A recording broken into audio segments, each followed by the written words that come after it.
Bonjour à tous. Ce week-end devait avoir lieu le repêchage de la Ligue nationale de hockey à Montréal. Ça aurait dû être une journée toute spéciale pour la famille Lafrenière. Donc, pour ce quatrième rendez-vous femmes de hockey présenté par M2 Assurance, j'ai décidé de vous faire découvrir une jeune fille, jeune femme, je devrais dire, pétillante et extraordinaire, la sœur d'Alexis Lafrenière, Laurie-Jeanne Lafrenière. Mais tout d'abord, j'ai l'honneur de recevoir un grand homme de hockey, un champion de la Coupe Stanley, un homme que nous connaissons tous très bien, Vincent Lecavalier. Nous avons maintenant l'honneur de recevoir un très grand homme de hockey, un homme qui a gagné la Coupe Stanley, qui a aussi remporté la Coupe du Monde et a été nommé le meilleur joueur du tournoi. Vincent Lecavalier, bonjour. Bien, merci beaucoup. Merci de me recevoir. Vincent, j'espère que toute ta famille va bien. Je sais que présentement, avec la situation, habituellement, tu reviens à Montréal, mais là, tu es resté à Tampa Bay avec ta femme et tes 3 enfants.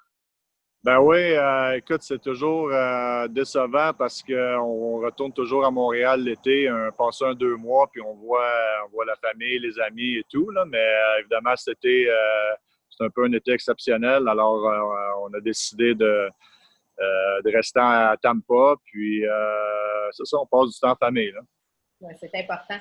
Aujourd'hui, c'est une journée importante pour plusieurs joueurs de hockey. Ça devait être ce 26 juin, le repêchage dans la Ligue nationale à Montréal. Ouais. Je pense entre autres à Alexis Lafrenière, qui est pressenti comme premier choix, premier pick overall, comme on dit dans le jargon. Toi, Vincent, tu as eu ce privilège-là. Tu fais partie de cette courte liste de joueurs de hockey québécois qui ont été repêchés au premier choix dans la Ligue nationale.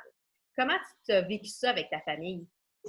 Ben écoute, ça a quand même bien. Tu sais, quand tu as une bonne famille, puis c'est toujours plus facile, hein. Tu sais, j'ai évidemment des bons parents. Mon frère, ma soeur, on est très proches. Puis c'est quand même quelque chose, tu sais, de vraiment, c'est excitant, tu sais, un repêchage. Puis quand tu es jeune, tu as 18 ans, des fois, tu sais pas trop dans quelle direction t'en aller. Mais quand tu as une bonne famille, puis qu'ils gardent dans la bonne direction, c'est toujours le fun. Alors, évidemment, le repêchage, ça a été, c'est le fun. Là, tu sors numéro 1, puis l'expérience de ça, j'ai eu la chance que la soirée d'avant, Phil Esposito, le directeur général de mon équipe, m'a dit que je sortirais numéro 1 le lendemain. Alors, j'ai comme bien dormi la veille du repêchage. Mais écoute, d'avoir la famille, les amis, tout le monde, nous autres, on était à Buffalo. C'était vraiment extraordinaire. Fait que c'est sûr, c'est plate pour Alexis de ne pas pouvoir avoir la même expérience, surtout à Montréal. Mais écoute, qu'est-ce que tu apprends après ça? C'est que le repêchage, oui, c'est une belle journée, mais c'est là que ça commence. C'est là que le travail commence pour le futur, là. Je vais me permettre un peu de parler de ta carrière. On prend pour acquis que tout le monde le connaît. Ça ne fait pas si longtemps que ça que tu es retraité de la Ligue nationale. Mais permets-moi, toi, tu as commencé, tu es allé en prep school, tu n'as pas fait le midget 3, tu es allé au Collège Notre-Dame à Saskatchewan. Puis après, tu es allé avec l'Océanique de Rimouski. Bon, si on regarde l'Océanique, Vincent Lecavalier, Sidney Crosby, Alexis Lafrenière, je pense qu'on peut qualifier les recruteurs de très bons à Rimouski. Ensuite, tu as été repêché en 98 dans la Ligue nationale par le Lightning de Tampa Bay. Tu as participé à la Coupe du Monde. Tu as gagné la médaille d'or en 2004 pour le Canada et en plus, tu as été nommé meilleur joueur du tournoi. En 2003-2004, tu as remporté la Coupe Stanley avec le Lightning de Tampa Bay. En 2006, tu as représenté le Canada aux Olympiques. En 2006-2007, tu as remporté le trophée Maurice Richard. Et d'ailleurs, tu as joué dans le film Maurice Richard. Tu as interprété le rôle de Jean Béliveau. C'était sûrement pas un rôle de composition. Écoute, j'ai pas eu un grand rôle, mais d'un certain sens, parce que moi, Jean Béliveau, il arrivait à la fin de la carrière de Maurice Richard. Et puis, mais ça a été vraiment une belle expérience, évidemment, de faire ça. Mais un film extraordinaire que d'ailleurs, j'ai montré à mon fils, puis il a vraiment aimé ça. Puis, il m'a vu 2 fois dans le film, alors c'était quand même drôle aussi. Mais c'est pas la première fois que tu as un lien avec Jean Béliveau. Je pense qu'il y a une histoire familiale derrière ta connexion avec Jean Béliveau. Raconte-nous un peu ton histoire avec Jean. Ben, moi, mon grand-père, son joueur préféré, c'était Jean Béliveau. Et puis, d'ailleurs, mon père aussi, il aimait Bobby Orr, mais aussi Jean Béliveau. Alors, c'est pour ça que quand j'ai commencé dans une ligue à 4 ans, mon père m'a donné le numéro au début 44 pour Jean Béliveau et puis Bobby Orr. Puis là, après ça, à un moment donné, ça a tombé à 4. Mais écoute, tout le monde le sait à Montréal, la personne qui est M. Béliveau ou qui était M. Béliveau, c'est un grand joueur de hockey, mais monsieur avec de la classe et puis que tout le monde respectait. Alors, c'est vraiment une bonne personne à qui que tu peux regarder et essayer d'être comme lui, de ce côté-là.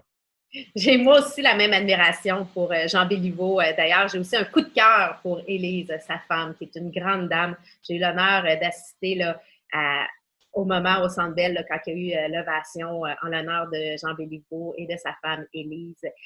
Toi aussi, tu as des femmes autour de toi, que ce soit ta mère, ta sœur, ta femme.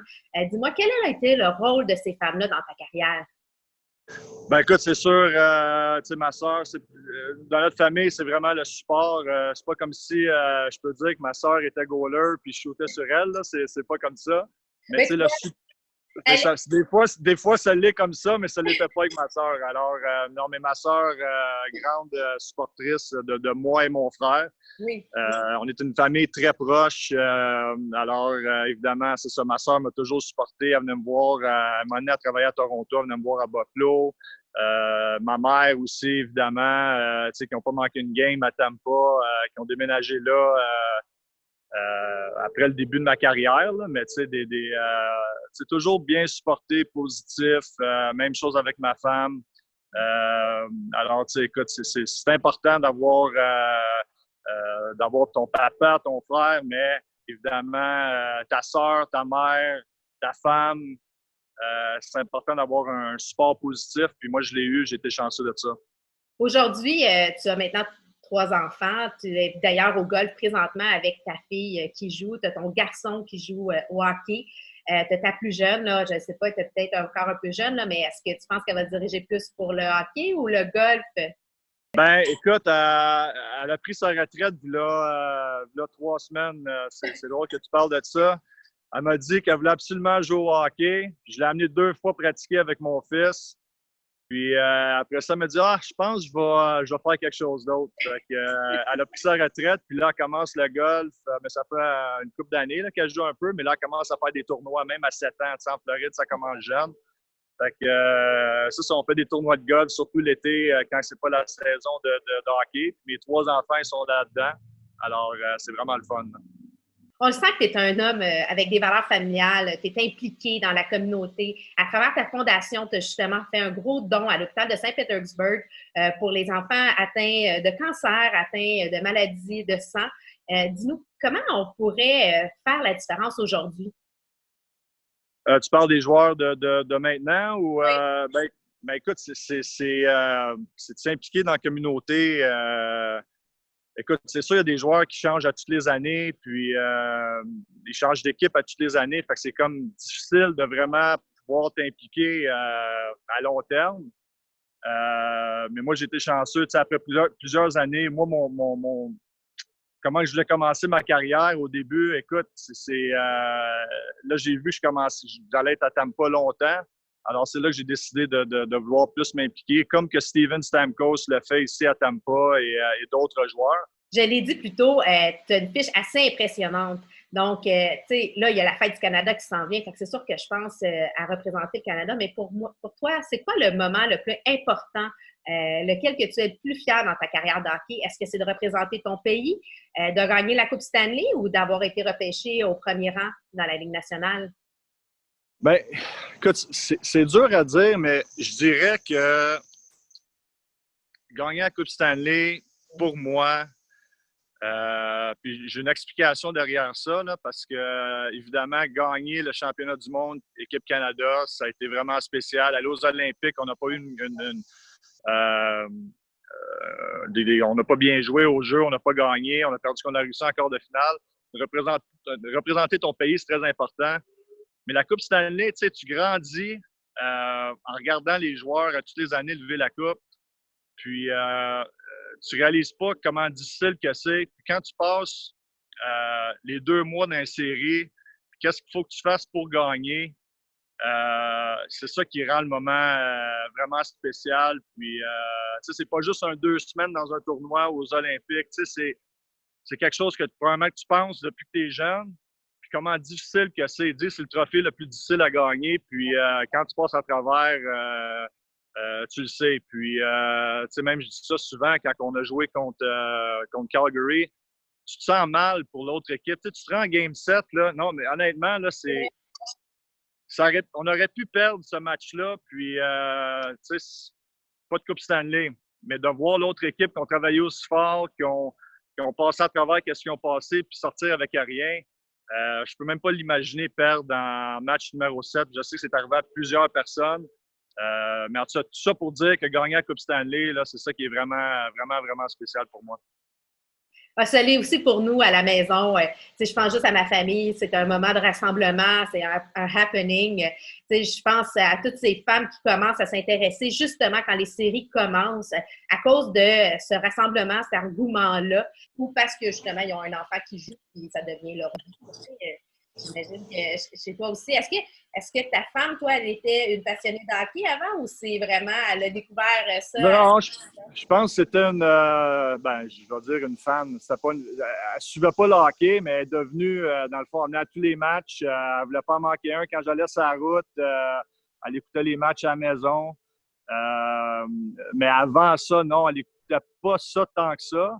Mais tu sais, quand tu connais quelqu'un qui joue, ben c'est ma fan, c'est plus que connaître quelqu'un. Mais moi, j'ai déjà rencontré des personnes, puis on dirait que tu veux les suivre après, tu sais. Fait que c'est un peu comme ça. Puis, évidemment, ma femme, comme que je dis, elle n'en manquait pas une. Puis, elle me supportait pendant ma carrière. Là. C'est elle qui était à la maison avec les enfants, Ouais. à continuer, à s'assurer. Ça m'amène à une question. Quelle est pour toi la femme d'hockey qui t'inspire? Parce qu'il y a des femmes d'hockey qu'on veut mettre en lumière, mais aussi une femme d'hockey qui t'inspire. Qui ça serait pour toi? Mais femme de hockey, tu veux dire une joueuse? Ça peut être une joueuse, ça peut être une personne dans l'industrie du hockey, ça peut être une personne proche de toi, mais une femme d'hockey qui t'inspire. Ben écoute, j'en connais juste. J'en connais. Je l'ai rencontré quelques fois, Marie-Philippe Poulain. Puis moi, je pense que je l'ai rencontrée, puis elle avait 14-15 ans, puis tout le monde parlait d'elle. Puis je peux pas dire que je l'ai suivie toute sa carrière parce que tu vois pas les matchs à la télévision, tu sais. Mais de voir qu'est-ce qu'elle a fait depuis un jeune âge, puis tu sais, avec l'équipe Canada, avec tout ce qu'elle a réussi en tant que capitaine aussi, puis les points importants aux Olympiques. Pardon? Les points importants qu'elle a fait aux Olympiques. Exactement, tu sais. Fait que c'est vraiment une inspiration, pas juste pour les jeunes filles qui jouent au hockey, mais aussi les gars qui voient ça. Tu sais, c'est une leader, puis elle a fait toutes les bonnes affaires pour ça rendre à un autre niveau. Puis elle a réussi. Alors, c'est le fun à voir ça c'est sûr. Mais là, c'est sûr que là, les femmes d'hockey que tu aimerais mettre en lumière et remercier aujourd'hui, j'imagine que tu vas nommer ta mère, ta sœur, ta femme qui ont été très présents à toi. Bien, c'est sûr. Écoute, ça, je me rappelle des fois, même à Philadelphie, je partais sur la route, puis tu sais, ma femme, je l'appelais, « Ah, qu'est-ce que vous faites? On va souper avec les gars. Puis toi, qu'est-ce que tu fais? Ah, j'étais avec, tu sais, mes 3 enfants, ils ont 3 ans, 2 ans, 1 an. Puis tu sais, c'est le support qui nous donnent les femmes, pas juste de joueurs de hockey ou d'athlètes, mais tu sais, des fois, quand ils sont seuls, quand les maris partent sur la route pour travailler, le sport, il faut qu'il soit là. Puis, évidemment, ma femme, elle gardait, comme on dit en anglais, holding the fort à la maison. Elle gardait, tu sais, mes enfants, dans le fond, que je ne voyais pas souvent pendant la saison de hockey. Puis, tu sais, d'ailleurs, quand j'ai pris ma retraite, c'était une des choses pour moi les plus importantes. Tu sais, quand tes enfants ont 6-7 ans, ou même ils étaient plus jeunes, il y avait 6, 4 puis 3. C'est vraiment... c'est le fun de pouvoir passer du temps avec eux. Puis, d'ailleurs, c'est pour ça que j'adore ça être avec eux, là, pour faire des sports, puis juste être là pour eux. Là. Pour ton après-carrière, justement, tu as pris la décision de rester près des enfants, de ne pas te réengager très fortement. Tu vas reconduire les enfants à l'école, tu vas les chercher. Tu vas trouver important de reprendre le temps perdu. Bon, c'est pas du temps perdu, là, on s'entend, mais d'être là et de pouvoir profiter au maximum de ces moments-là en famille. Tu sais, t'es souvent pas là, puis tu sais, je regarde même la saison, là, quand je regarde les gars du Lightning, je suis comme proche avec quelques joueurs, puis qui ont des enfants de l'âge de mes enfants, puis eux, ils partent sur la route pendant les 2 semaines et demie, puis tu sais, je me dis, wow, tu sais, je suis content d'avoir passé à ça, puis j'ai eu une belle expérience à jouer dans la Ligue nationale, j'adorais ça, de pouvoir passer du temps avec tes enfants, tu sais, c'est vraiment spécial. Non, effectivement. Écoute, Vincent, je te remercie beaucoup de ta générosité d'avoir pris le temps de nous parler à Femmes d'hockey ce matin. On a appris un peu plus à te connaître. On va aller rencontrer Laurie-Jeanne Lafrenière tout de suite. Ah ouais? Voir. Elle, tu vois, ça a été une gardienne de but pour son frère. Ah ouais, OK. Oui. Donc, on va voir, elle, comment elle vit ça. On va apprendre à la découvrir. Merci, Vincent. Merci beaucoup. Bien gentil. Puis, c'est ça, la petite Lafrenière, elle a eu un impact direct en arrêtant ses pucks à Alexis. Fait que c'est beau à voir. Oui, c'est vrai. Je vais y dire. On va y dire. Exact. Merci. C'est bon. Merci beaucoup. Merci. Bye. On se retrouve maintenant avec la sœur de Alexis Lafrenière, mais ce n'est pas que la sœur de, c'est surtout Laurie-Jeanne Lafrenière qui est joueuse de soccer, qui est aussi elle étudie présentement pour être enseignante à l'université. Laurie-Jeanne, bienvenue à Femmes d'hockey. Mais merci, ça me fait plaisir d'être là. Laurie-Jeanne, j'aimerais que tu nous expliques un peu, c'est quoi toi ton histoire avec le hockey au-delà de ton frère? Moi, c'est sûr que je baigne dans ça depuis que je suis toute petite. Là. Mon frère, là, ça a toujours été du hockey, puis encore du hockey. Fait que c'est sûr que moi, depuis que je suis jeune, là, je suis là-dedans, puis j'aime vraiment ça. Là. C'est pas comme si c'était une obligation pour moi d'aller suivre mon frère dans des matchs ou d'aller suivre dans des tournois. Là. C'est vraiment, là, j'adore ça, le hockey. Là.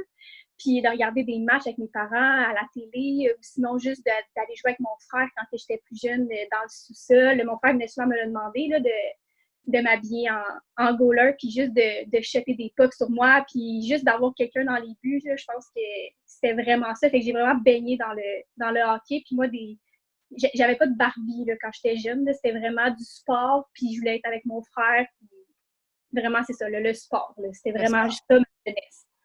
Bien, d'ailleurs, j'ai un message à te faire. J'ai Vincent Le Cavalier qui te remercie d'avoir joué la gardienne de but pour Alexis. Il dit, écoute, c'est en partie grâce à toi qu'il est rendu aussi aujourd'hui.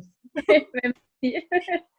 Moi aussi, j'ai fait ça. J'ai joué au hockey avec mon frère. J'étais la gardienne de but. Puis on pensait même, nous, la Zamboni prenait, quand on était plus petit, c'était le tricycle avec des serviettes en arrière. Puis après ça, c'était mon... Je ne suis pas rendue là, mais je peux comprendre c'est quoi. Ben, tu vois, vous autres, ça a été la carrière qui est allée plus loin. Nous, ça s'est arrêté dans le sous-sol. C'est bien correct. Écoute, Laurie-Jeanne, tu as maintenant, tu dis que bon, tu es impliquée. Ton frère a joué aussi beaucoup, il a fait d'autres sports que le hockey, le baseball, entre autres. Toi, tu es dans le soccer. Explique-moi un peu, c'est quoi? As-tu joué au niveau compétitif au soccer? As-tu déjà essayé de jouer au hockey aussi? Moi, pour le soccer, j'ai toujours été dans le compétitif. J'ai toujours été dans le 3A. Fait que ça, c'est sûr que on est vraiment une famille de compétitifs. Là, fait que c'est sûr que moi, si je jouais au soccer, c'était vraiment compétitif ou rien. Okay. Fait que c'était ça. Puis sinon, avec mon frère, c'était quoi la question? Excuse. C'est pas grave. Ben, ma question, c'était, est-ce que tu as... En fait, c'est ça, toi, tu joues au soccer, mais est-ce que tu as déjà aussi pensé à jouer au hockey? Avec mon frère, c'est sûr que mon père, pendant quelques hivers, il a fait une patinoire dans la cour. Elle n'était pas très grosse, mais quand même, on en avait une. Puis c'est sûr que j'aimais ça aller patiner, mais c'était pas mon fort, mettons, le patin. Puis je vais toujours me souvenir que mon frère, il essaie toujours de me montrer comment freiner.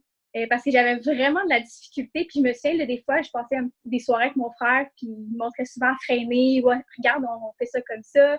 Puis sinon, on passait vraiment des soirées. Là, je me souviens, mon frère là, qui qui allait à l'extérieur, là, puis qui passait des soirées, des heures sur la patinoire, puis j'allais souvent le rejoindre, là, puis ouais, fait que c'était vraiment ça. Mais sinon, j'aurais aimé ça, je pense, jouer, parce que vu que j'ai baigné là-dedans, j'ai toujours aimé ça. Mais je pense vraiment que j'aurais pas été très, très bonne. J'ai pas retenu du talent de mon frère, en tout cas. Ben, tu sais, on a chacun nos talents. Moi aussi, tu sais, Ouais. j'ai fait comme deux pratiques de hockey. Je pense que je suis meilleure dans les estrades. Oui, moi aussi, je le confirme. D'ailleurs, je me pose la question, toi, quand tu vas regarder une game de hockey, c'est où ta position que tu aimes installer dans l'aréna pour regarder? Au milieu. Au milieu. Ah ben, je suis pareil. Il y a la ligne du milieu, là, puis moi, c'est là. Il faut tout que je voie, là, qu'est-ce qui se passe. Puis moi, si je suis sur les côtés, ça marche pas. Là. Je vois pas bien, là, puis c'est vraiment au milieu. Là. Vraiment là, avec capable de voir les deux côtés de la patinoire, tu sais. Oui, c'est ça, ouais. Ça a l'air que moi aussi, je suis comme ça. Je ne sais pas, il y a d'autres qui me disent ben non, c'est bien mieux en arrière du net parce que là, tu vois le jeu se dessiner. Moi, Non, je suis pas capable. Puis j'aime voir les joueurs. J'aime voir le temps. Oui, c'est ça. Moi, quand j'allais voir mon frère Rimouski, on avait tout le temps notre place à signer, là, quand on en achetait tout le temps les mêmes billets. Puis c'était un petit peu plus dans le coin parce qu'on n'avait pas tous les choix possibles, mais on était tout le temps en arrière du banc de mon frère. Dis-moi, aujourd'hui aurait été une journée très spéciale pour la famille Lafrenière. Ouais. Ça devait être le repêchage de la Ligue nationale à Montréal. Comment aviez-vous prévu vivre ça? Bon, je sais que là, ça va être reporté, mais y avait-tu déjà des plans? Toi, c'était quoi? Comment tu voulais vivre ça avec ton frère?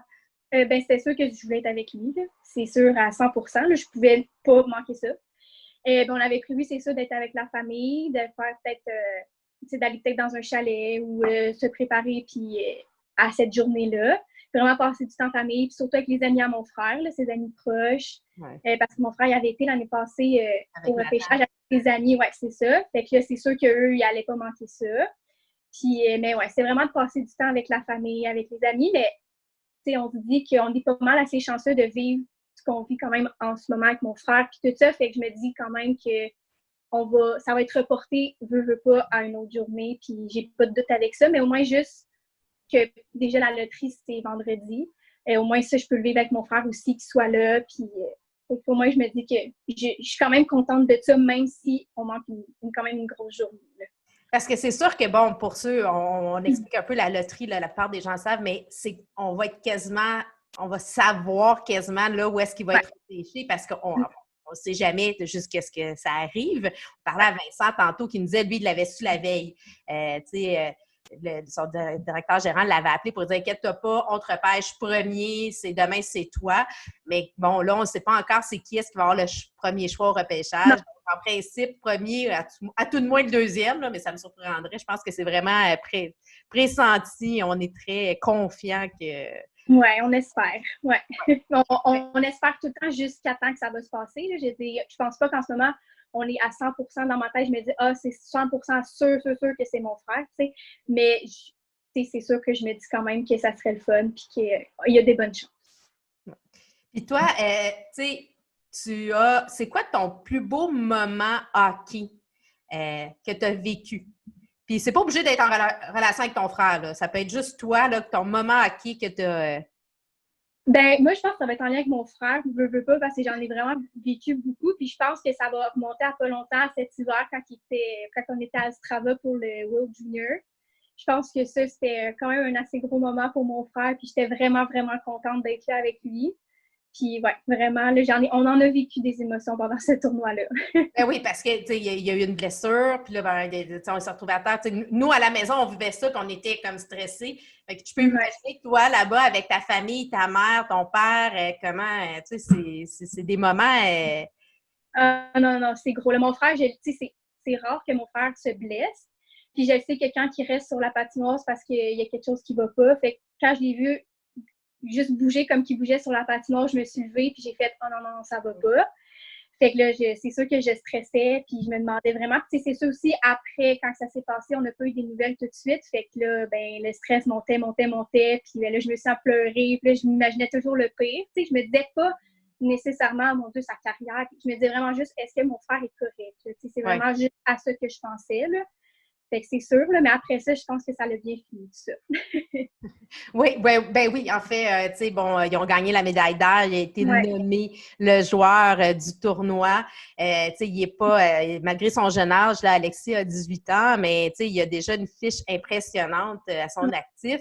Puis, il reste, je pense que une des belles choses dans votre famille, que ce soit toi, tes parents, Alexis, vous êtes des gens très authentiques, très calmes, très dans le moment présent. Puis c'est ce qui aide beaucoup, j'imagine, à vivre toute cette tourbillon médiatique-là. Là.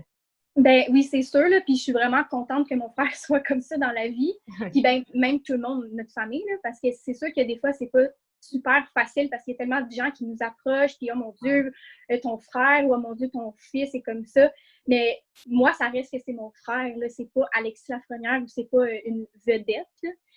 Ça reste que c'est mon frère, puis je le considère vraiment juste comme mon frère, puis je le vois pas autrement que comme ça, là. Fait que je suis vraiment contente aussi qu'on soit une famille qui est plus humble, on peut dire. Puis que je pense que ça l'apaise beaucoup les choses aussi, là, qu'on soit comme ça. Puis ça rend les choses peut-être plus faciles aussi. Ah ben c'est sûr que, tu sais, derrière, tu sais, ben, il y a une expression qui dit, tu sais, que d'où qu'on est assis que sur son... Ouais. Donc, tu sais, toute personne, on est très, tu sais, souvent on est porté à idolâtrer les gens, mais ça reste que c'est des êtres humains. Toi, tu sais, tu as une relation, je suis sûre que tu dois te chicaner des fois pareil avec lui. Vous avez une relation normale, puis c'est très correct, tu sais, je pense que... Non, c'est ça. Des fois, les gens, ils pensent peut-être que c'est parfait, ce qu'on vit, c'est beau, c'est le rêve, là, mais ça reste qu'on est une famille, qu'on a une maison, qu'on va à l'école, ça reste que c'est la même chose que, peut-être que oui, on a des moments que c'est différent que d'autres familles ou d'autres personnes, mais comme vous dites, ça reste que on est une famille quand même, puis on est des êtres humains, là, fait que ça change pas nécessairement grand-chose à ce qu'on vit au quotidien. Puis, c'est bien comme ça. Et toi, est-ce que tu as le temps de regarder d'autres hockey que celui de ton frère? Ou est-ce que tu es une fan du Canadien? Comment ça va se passer? Ben j'aime ça, là. J'aime ça regarder des matchs. Ben, c'est sûr que je vais pas m'installer devant le divan puis je vais regarder un match de hockey. Mais si mes parents sont dans le salon en train d'écouter un match, ça se peut que des fois j'aille en écouter avec eux. Puis j'aime quand même ça suivre là, ce qui se passe autre que mon frère. Là. Mais ouais. Mais c'est plus ton frère que tu... Ouais, c'est ça. Mais je suis quand même capable de suivre ce qui se passe autre que mon frère. Là. Ben, c'est correct aussi. Tu sais, c'est pas tout le monde qui est comme... Moi, je suis une passionnée. Follerienne. J'ai pas besoin de quelqu'un en avant de moi ou comme mon mari, mon frère ou whatever. J'écoute des séries, j'écoute le Canadien. Tu sais, comme, je suis une vraie... Mais mettons, aller voir un match de hockey du Canadien, j'aime ça. C'est le fun. Là. Si tu m'offres ça comme cadeau ou tu m'invites à aller voir un match, je vais être contente. Là. Je vais passer une très belle soirée. Là. Fait que, ouais. Comment tu vas vivre ça comme si ton frère n'est pas pour le Canadien puis il faut que tu ailles au Centre Bell puis là, tu vas prendre pour ton frère contre le Canadien ou tu vas prendre... C'est sûr que je prends pour mon frère. OK. Ouais, c'est sûr. Je vais pas prendre pour le Canadien. Si, par exemple, le Canadien joue contre une autre équipe que c'est pas mon frère, là, je vais prendre pour le Canadien. Ouais. J'abandonne pas mon frère. C'est correct, ça. Loyal et fidèle. Oui, c'est ça. Dis-moi, on est ta femme d'hockey. Je vais te poser une question. Quelle est la femme d'hockey qui t'inspire? Je pense que ça va être sans hésiter ma mère. Parce que je pense que je la vois vraiment aller depuis que mon frère est jeune. Puis elle a toujours suivi mon frère à la lettre. Là. C'était, je manque pas de match, j'arrive une demi-heure avant le warm-up parce que je veux avoir ma place, parce que je veux vraiment être dans mon match. Ma mère, elle a toujours été là pour mon frère. Puis c'était vraiment juste qu'elle était présente. Là. Elle était là, puis elle est là pour mon frère. Elle le supporte dans tout ce qu'il fait, que ça l'aille bien ou que ça l'aille pas bien. Puis souvent, là, pratiquement avant chaque match, elle va y écrire « Bon match, lâche pas, t'es capable ». Puis elle dit jamais « C'est tout le temps travail fort, puis fais ce que t'es capable de faire, fais de ton mieux ». C'est jamais, mettons, faut absolument que tu gagnes, faut absolument que... C'est jamais dans ce sens-là, c'est tout le temps travail fort, fais de ton mieux. Fait que c'est vraiment ça que j'aime de ma mère. Là. Puis je pense que je la respecte beaucoup pour ça, d'avoir toujours été là pour mon frère. Puis je pense que c'est une bonne maman de hockey. Oui, une très, très belle femme d'un grand cœur, quelqu'un qui est très généreuse de sa personne, qui fait un métier aussi qui demande beaucoup d'ouverture, qui est enseignante. Tu suis les traces de ta maman aussi, tu t'en vas en enseignement. Au primaire ou au secondaire, je t'ai pas posé la question? Au primaire. Oui, Ouais, comme maman. Ben, tu sais, souvent, on est influencé par nos modèles, hein, puis on aime les jeunes. Est-ce que toi, quand tu vas avoir des enfants, tu vas s'ils veulent jouer au hockey, filles ou garçons, tu vas les amener dans ce sport? 100% sûr. Ouais. En tout cas, ils vont avoir un bon modèle, hein, ton... Ben, ça, je me dis. Ça sera peut-être pas moi le modèle de hockey, mais au moins, je me dis que mon frère va être là pour eux. Exact. Je suis d'accord. Des fois, il faut aller chercher les modèles où est-ce qu'ils sont. Écoute, Laure-Jeanne, merci beaucoup d'avoir pris le temps de nous parler aujourd'hui. C'est vraiment agréable d'apprendre à connaître une femme de hockey, une sœur. Je finirai en te demandant, est-ce que tu as un petit message à dire à toutes les autres sœurs, justement, de joueurs de hockey, à leur partager un petit mot, un petit conseil? Ben moi, je pense que je dirais juste de ne pas arrêter de supporter nos frères ou que ce soit, peu importe, là, nos conjoints, ou de toujours être là, puis de les encourager du mieux qu'on peut, d'être présente. Puis je pense aussi des aimer aussi, peu importe ce qui arrive, puis de ne pas les lâcher. Bien, on ne lâchera pas nos joueurs et joueuses de hockey. Merci, Laure-Jeanne. Ça me fait plaisir.